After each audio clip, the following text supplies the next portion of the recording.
Pertama, nggak ada yang melarang ya, nggak ada fatwa dari majelis ulama juga tentang itu.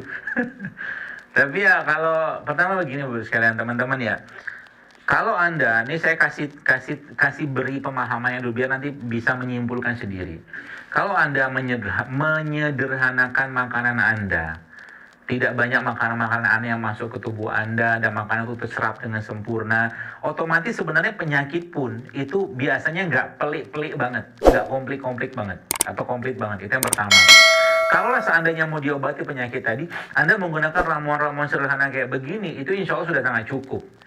Tapi kalau seandainya nih memang pola makan, pola tidur, pola segala macam keseharian itu memang jelek gitu kan, dan memang Anda membutuhkan memang reaksi instan dan memang perlu banget, ya silakan aja. Ya, contoh begini, misalkan lagi demam tinggi banget dan Anda panik gitu kan. Demam tinggi banget misalkan dan Anda merasa nih kalau seandainya saya nggak turunkan nih bahaya nih, badan saya sudah kacau banget nih gitu kan. Akhirnya Anda minum paracetamol, boleh nggak? Ya boleh aja, nggak masalah ya, dan tidak ada larangan untuk itu gitu kan. Tapi saya katakan kalau kita mau bersabar sedikit, kita memahami tubuh kita bahwa keluhan-keluhan itu adalah bentuk misalkan cara tubuh memberikan informasi sinyal kepada kita, ya bersabar sebentar gitu kan. Insya Allah juga akan sembuh dengan sendirinya. Apalagi tambahkan dengan ramuan-ramuan. Memang butuh waktu gitu kan. Tapi kalau tubuhnya relatif sudah bersih, maka kerja-kerja mereka ini lebih cepat, Bapak Ibu, lebih cepat ya dibandingkan dengan orang yang tidak terbiasa dengan hidup sehat. Makanya hidup sehat itu kayak aset gitu kan, kayak deposit gitu. Deposit. Jadi ketika sakit itu sembuhnya, recovery-nya cepat insya Allah ya.